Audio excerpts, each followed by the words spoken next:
Hi ಸ್ನೇಹಿತರೆ, welcome to my new journey channel. ಈ video ನಿಮಗೆ ಇಷ್ಟವಾದರೆ ಒಂದು ಲೈಕ್ ಮಾಡಿ, ಹಾಗೆ ಒಂದು ಸಬ್ಸ್ಕ್ರೈಬ್ ಮಾಡೋದನ್ನು ಮಾತ್ರ ಮರೆಯಬೇಡಿ. ಅಯೋಧ್ಯ ಇದು ಕೋಟ್ಯಾಂತರ ಹಿಂದೂಗಳಿಗೆ ಪರಮ ಪವಿತ್ರವಾದ ಸ್ಥಳ.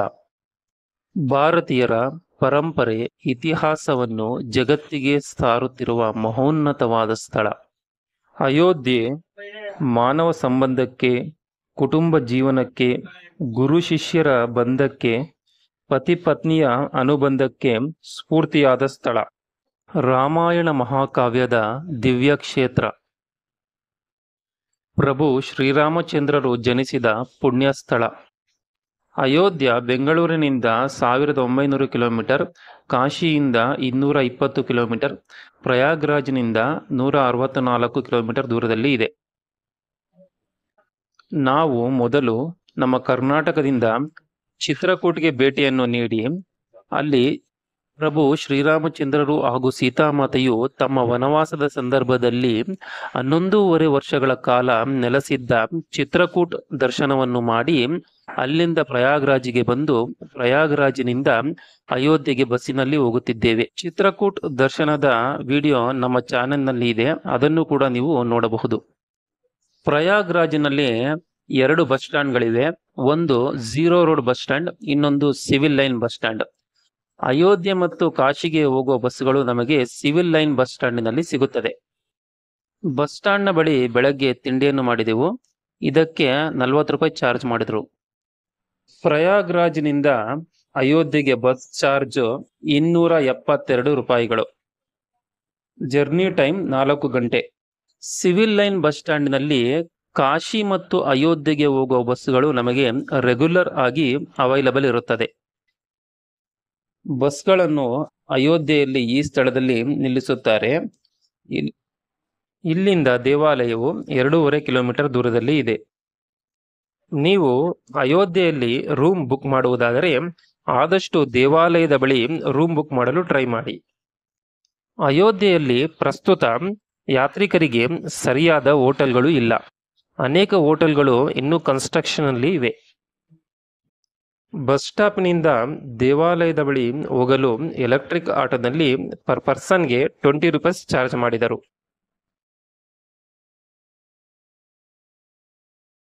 ಇದು Ayodhya railway station. Railway station code Ayodhya AY.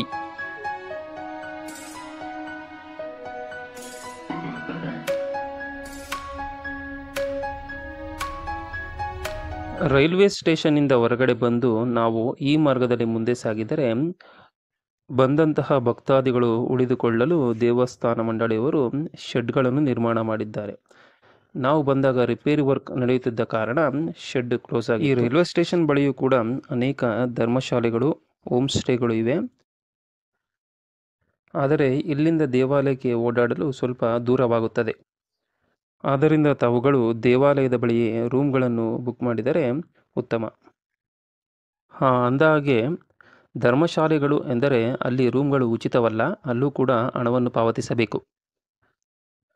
ನಾವು ಬೇರೆ ಯಾವುದೇ ದೇವಾಲಯಕ್ಕೆ ಹೋಗಿ ರೂಮ್ ಅನ್ನು ಬುಕ್ ಮಾಡಿದರೆ ಚೆಕ್ ಇನ್ ಮತ್ತು ಚೆಕ್ಔಟ್ ಟೈಮು 24 ಗಂಟೆಗಳು ಎಂದು ಹೇಳುತ್ತಾರೆ.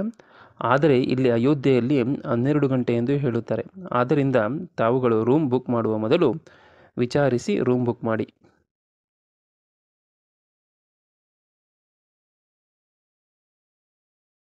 ಇದು ಬಿರ್ಲಾ ಧರ್ಮಶಾಲೆ. ಇದು ಅಯೋಧ್ಯೆಯ ಅತಿ ದೊಡ್ಡ ಧರ್ಮಶಾಲೆ. ಇದು ರಾಮಮಂದಿರ ದೇವಾಲಯದ ಎಂಟ್ರೆನ್ಸ್ನ ಮುಂಭಾಗದಲ್ಲಿ ಇದೆ. ಇಲ್ಲಿ ರೂಮ್ ಸಿಗೋದು ಸ್ವಲ್ಪ ಕಷ್ಟ. ನೀವು ಬಂದಾಗ ಅವೈಲಬಲ್ ಇದ್ದರೆ ರೂಮನ್ನು ಬುಕ್ ಮಾಡಿಕೊಳ್ಳಿ. ಈ ಧರ್ಮಶಾಲೆಯಲ್ಲಿ 30 ರೂಪಾಯಿಗಳನ್ನು ಕೊಟ್ಟರೆ ಭೋಜನವನ್ನು ನೀಡುತ್ತಾರೆ. ದೇವಾಲಯದ ವತಿಯಿಂದ ಬಂದಂಥ ಭಕ್ತಾದಿಗಳಿಗೆ ಪ್ರತಿಯೊಬ್ಬರಿಗೂ ಅನುಕೂಲವಾಗುವಂತೆ ಭೋಜನ ಶಾಲೆಯಲ್ಲಿ ಉಚಿತವಾಗಿ ಭೋಜನವನ್ನು ಪ್ರೊವೈಡ್ ಮಾಡುತ್ತಾರೆ. ಆ ಭೋಜನದ ಕೇಂದ್ರವನ್ನು ನಂತರ ತೋರಿಸುತ್ತೇನೆ. ಇದು ರಾಮಮಂದಿರದ ಎಂಟ್ರೆನ್ಸ್ನ ಮುಂಭಾಗ. ಈ ರಸ್ತೆಯಿಂದ ನೇರವಾಗಿ ನಾವು ಈ ಮಾರ್ಗದಲ್ಲಿ ಮುಂದೆ ಸಾಗಿದರೆ ನಮಗೆ ಸರಯೂ ನದಿ ಸಿಗುತ್ತದೆ. ನಾವು ಡೇ 1ನಲ್ಲಿ ಅಯೋಧ್ಯೆ ಬಾಲರಾಮರ ದೇವಾಲಯ ಮತ್ತು ದೇವಾಲಯದ ಸುತ್ತಮುತ್ತಲೂ ಇರುವ ಇತರ ದೇವಾಲಯಗಳನ್ನು ವೀಕ್ಷಿಸೋಣ. ನಾವು ಈಗ ಬಾಲರಾಮರ ಆರತಿ ಮತ್ತು ಸುಗಮ ದರ್ಶನ ಹೇಗೆ ಬುಕ್ ಮಾಡುವುದು ಎಂದು ನೋಡೋಣ. ಶ್ರೀರಾಮ ಜನ್ಮಭೂಮಿ ಟ್ರಸ್ಟ್ ವೆಬ್ಸೈಟ್ನಲ್ಲಿ ನಾವು ಬುಕ್ ಮಾಡಿಕೊಳ್ಳಬೇಕು. ಇದು ರಾಮ ಜನ್ಮಭೂಮಿ ಟ್ರಸ್ಟ್ನ ವೆಬ್ಸೈಟ್ ಲಿಂಕ್. ಈ ವೆಬ್ಸೈಟನ್ನು ನಾವು ಓಪನ್ ಮಾಡಿದಾಗ ನಮಗೆ ಈ ರೀತಿ ಓಪನ್ ಆಗುತ್ತದೆ. ನಮ್ಮ ಮೊಬೈಲ್ ನಂಬರನ್ನು ಎಂಟರ್ ಮಾಡಿ ಲಾಗಿನ್ ಆಗಬೇಕು. ನಾವು ಆರತಿ ಮತ್ತು ಸುಗಮ ದರ್ಶನವನ್ನು ಬುಕ್ ಮಾಡುವುದಾದರೆ 20 ದಿನಗಳ ಮುಂಚಿತವಾಗಿಯೇ ನಾವು ಬುಕ್ ಮಾಡಿಕೊಳ್ಳಬೇಕು. ಆರತಿಯ ಟಿಕೆಟ್ ಸಿಗುವುದು ಸ್ವಲ್ಪ ಕಷ್ಟ. ನೀವು ಬುಕ್ ಮಾಡುವಾಗ ಅವೈಲಬಲ್ ಇದ್ದರೆ ಬುಕ್ ಮಾಡಿಕೊಳ್ಳಿ. ವಿಶೇಷ ಚೇತನದವರಿಗೆ ಮತ್ತು ನಡೆಯಲು ಸಾಧ್ಯವಿಲ್ಲದಂಥವರಿಗೆ ಅನುಕೂಲವಾಗಲೆಂದು ವೀಲ್ ಚೇರ್ ವ್ಯವಸ್ಥೆಯನ್ನು ಮಾಡಲಾಗಿದೆ. ತಾವುಗಳು ಸರಿಯಾದ ಡಾಕ್ಯುಮೆಂಟ್ ಅನ್ನು ಅಪ್ಲೋಡ್ ಮಾಡಿ ವೀಲ್ ಚೇರ್ ವ್ಯವಸ್ಥೆಯನ್ನು ಬುಕ್ ಮಾಡಿಕೊಳ್ಳಬಹುದು. ಇದು ಉಡುಪಿ ಹೋಟೆಲ್. ನಾವು ದೇವಾಲಯಕ್ಕೆ ಹೋಗುವ ಎಂಟ್ರೆನ್ಸ್ನಿಂದ ಸರಯೂ ನದಿಗೆ ಹೋಗುವ ಮಾರ್ಗವಾಗಿ ಮುಂದೆ ಬಂದರೆ ನಮಗೆ ಹನುಮಾನ್ ಗಡಿಗೆ ಹೋಗುವ ಮಾರ್ಗವು ಸಿಗುತ್ತದೆ. ಪ್ರಭು ಶ್ರೀರಾಮಚಂದ್ರರು ತಮ್ಮ ಅವತಾರವನ್ನು ಮುಗಿಸಿದ ನಂತರ ಅಯೋಧ್ಯ ಸಾಮ್ರಾಜ್ಯವನ್ನು ಆಳಿದವರು ಶ್ರೀರಾಮಚಂದ್ರರ ಮಕ್ಕಳು. ಆದರೆ ಅಯೋಧ್ಯ ನಗರವನ್ನು ಜೋಪಾನ ಮಾಡಿ ರಕ್ಷಿಸಿದವರು ಹನುಮಂತರು. ಆದ್ದರಿಂದ ಹನುಮಂತರನ್ನು ಅಯೋಧ್ಯೆಯ ಕ್ಷೇತ್ರಪಾಲಕ ಎಂದು ಕರೆಯುತ್ತಾರೆ. ಅಯೋಧ್ಯೆಯ ರಾಜ ಹನುಮಂತ ಎಂದು ಸ್ಥಳ ಪುರಾಣಗಳು ನಮಗೆ ತಿಳಿಸುತ್ತವೆ. ಅಯೋಧ್ಯೆಯ ರಾಜ ಆಂಜನೇಯನನ್ನು ನೋಡುವಾಗ ಜನರು ಬರಿಗೈಯಲ್ಲಿ ಹೋಗುವುದಿಲ್ಲ, ಸ್ವೀಟ್ಗಳನ್ನು ತೆಗೆದುಕೊಂಡು ಹೋಗುತ್ತಾರೆ. ಇಲ್ಲಿ ಆಂಜನೇಯ ಸ್ವಾಮಿಯು ತನ್ನ ತಾಯಿಯಾದ ಅಂಜನಾದೇವಿಯ ಮಡಿಲಿನಲ್ಲಿ ಮಲಗಿರುವ ಬಾಲ ಹನುಮನ ರೂಪದಲ್ಲಿ ನಮಗೆ ದರ್ಶನವನ್ನು ನೀಡುತ್ತಾರೆ. ಅಯೋಧ್ಯ ರಾಜನನ್ನು ದರ್ಶಿಸಿಕೊಳ್ಳಿ.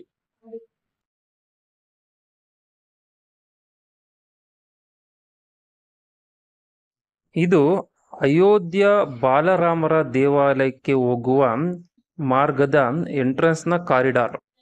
ನಾವು ಅಯೋಧ್ಯ ಸುತ್ತಮುತ್ತಲೂ ಇರುವ ದೇವಾಲಯಗಳನ್ನು ವೀಕ್ಷಣೆ ಮಾಡಲು ಸುಮಾರು 4ರಿಂದ 5 ಕಿಲೋಮೀಟರ್ ನಡೆಯಬೇಕಾಗುತ್ತದೆ. ಆದರೆ ಜನಜಂಗುಳಿಯು ಇರುವ ಕಾರಣ ನಾವು ನಡೆದಂತಹ ಅನುಭೂತಿ ನಮಗೆ ಉಂಟಾಗುವುದಿಲ್ಲ. ನಡೆದುಕೊಂಡು ಹೋಗಲು ಸಾಧ್ಯವಿಲ್ಲದಂಥವರು ಎಲೆಕ್ಟ್ರಿಕ್ ಆಟೋಗಳನ್ನು ಉಪಯೋಗಿಸಿಕೊಳ್ಳಬಹುದು.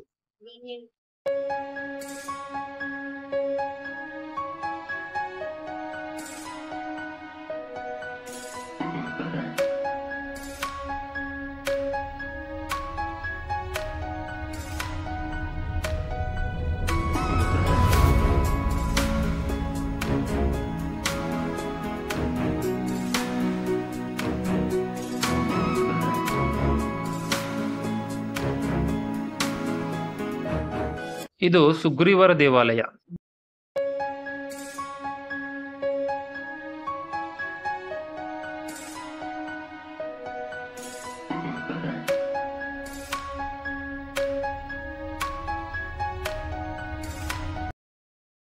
ಇದು ರಾಮ ಜಾನಕಿಯರ ಆಲಯ.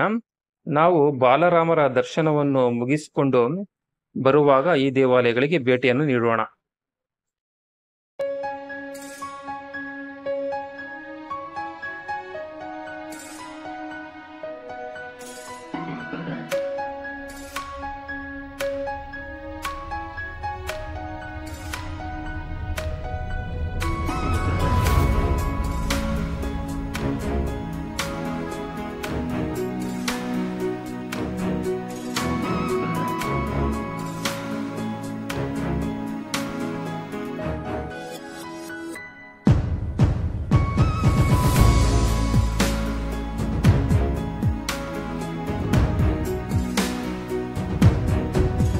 ಇದು ಚೆಕಿಂಗ್ ಪಾಯಿಂಟ್.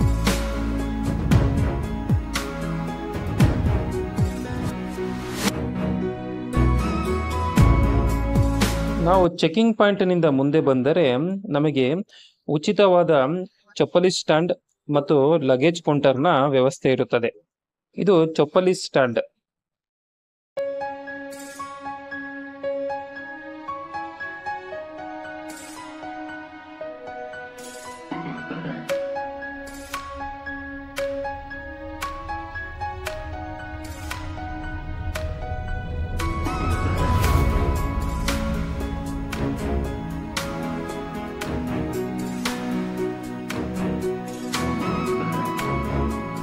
ಮೊಬೈಲ್ ಹಾಗೂ ಕ್ಯಾಮೆರಾಗಳು ಇಲ್ಲಿಯವರೆಗೆ ಮಾತ್ರವೇ ಅಲೋ ಇದೆ.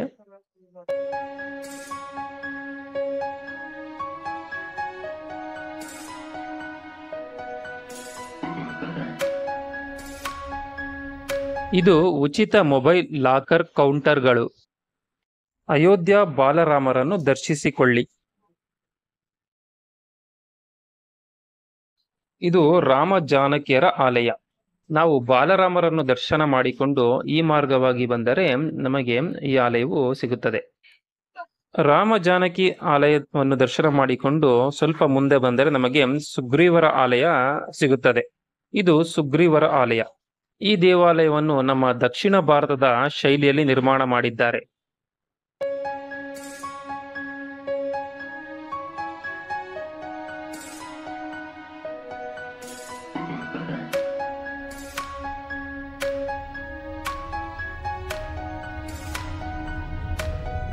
ಇದು ಸುಗ್ರೀವ ದೇವಾಲಯದ ಮೇಲಿನ ಭಾಗ.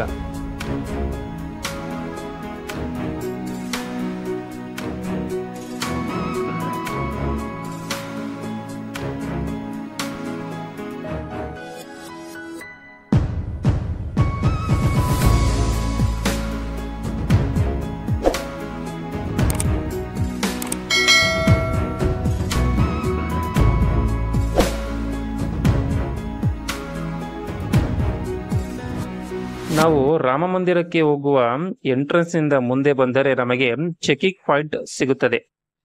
ಈ ಚೆಕಿಂಗ್ ಪಾಯಿಂಟ್ ನಿಂದ ಎಕ್ಸಾಕ್ಟ್ ಆಪೋಸಿಟ್ ನಲ್ಲಿ ಇರುವ ಮಾರ್ಗದಿಂದ ನಾವು ಮುಂದೆ ಸಾಗಿದರೆ ನಮಗೆ ಉಚಿತ ಅನ್ನದಾನದ ಕೇಂದ್ರವು ಸಿಗುತ್ತದೆ.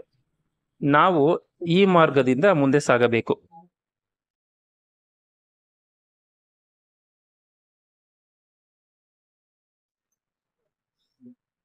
ಈ ಕೇಸರಿ ಬಣ್ಣದ ಟೆಂಪಲ್ ವ್ಯೂ ರೆಸ್ಟೋರೆಂಟಿನ ಹೆಸರನ್ನು ನೆನಪಿನಲ್ಲಿ ಇಟ್ಟುಕೊಳ್ಳಿ.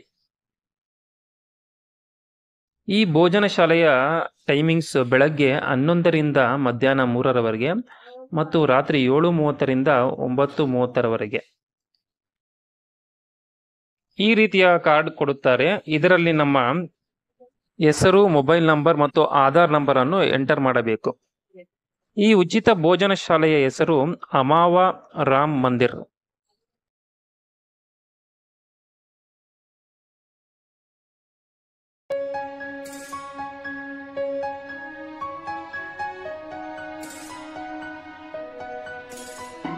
ಇದು ಮಧ್ಯಾಹ್ನದಲ್ಲಿ ನೀಡಿದ ಆಲಯದ ಪ್ರಸಾದ.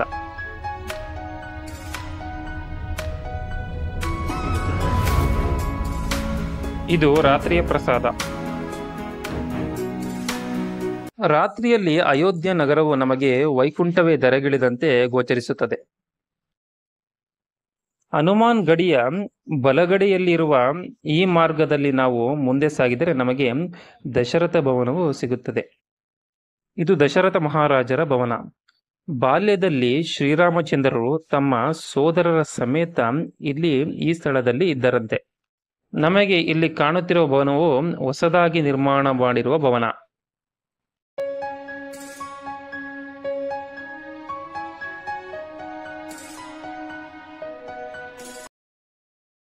ದಶರಥ ಭವನದಿಂದ ಹೊರಗಡೆ ಬಂದು ನಾವು ಬಲಗಡೆ ಇರುವ ಈ ಮಾರ್ಗದಿಂದ ಮುಂದೆ ಸಾಗಿದರೆ ನಮಗೆ ಕನಕ ಭವನಕ್ಕೆ ಹೋಗುವ ಮಾರ್ಗವು ಸಿಗುತ್ತದೆ. ಇಲ್ಲಿಂದ ಈ ಮಾರ್ಗದಲ್ಲಿ ಮುಂದೆ ಸಾಗಬೇಕು. ಇದು ಕನಕ ಭವನ.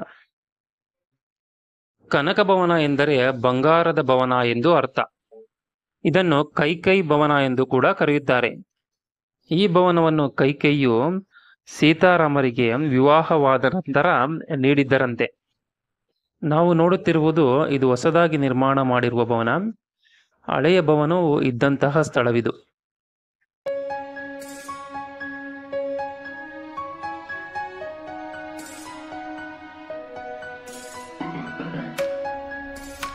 ಇಲ್ಲಿ ಸೀತಾಮಾತೆಯ ಪಾದುಕೆಗಳಿವೆ, ದರ್ಶಿಸಿಕೊಳ್ಳಿ.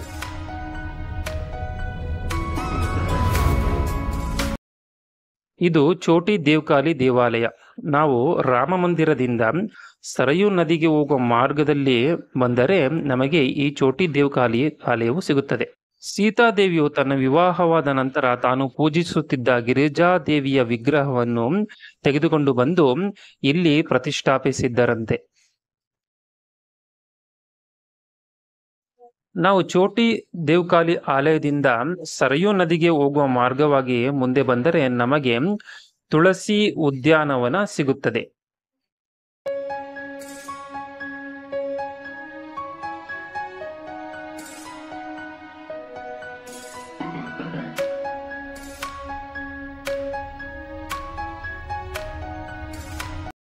ಇದು ರಾಮಚರಿತ ಮಾನಸವನ್ನು ಬರೆದ ತುಳಸಿದಾಸರ ಪ್ರತಿಮೆ. ಅಯೋಧ್ಯೆಯ ಇನ್ನು ಅನೇಕ ಸ್ಥಳಗಳು ಮತ್ತು ದೇವಾಲಯಗಳ ಬಗ್ಗೆ ಮಾಹಿತಿಯನ್ನು ನಾನು ನಿಮ್ಮೊಂದಿಗೆ ಹಂಚಿಕೊಳ್ಳುವುದಿದೆ.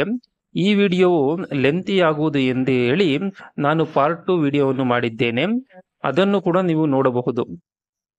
ಆಂಜನೇಯ ಸ್ವಾಮಿಯು ಮೊದಲ ಬಾರಿಗೆ ಭರತನನ್ನು ಭೇಟಿಯಾದ ಸ್ಥಳ, ಸೂರ್ಯಕುಂಡ, ಲಕ್ಷ್ಮಣಕುಂಡ, ನಯಾಘಾಟ್, ಲತಾ ಮಂಗೇಶ್ಕರ್ ಸರ್ಕಲ್, ಇನ್ನು ಅನೇಕ ಸ್ಥಳಗಳ ಬಗ್ಗೆ ವಿವರಿಸಿದ್ದೇನೆ. ನೀವು ಆ ವಿಡಿಯೋವನ್ನು ಕೂಡ ನೋಡಬಹುದು. ಧನ್ಯವಾದಗಳು.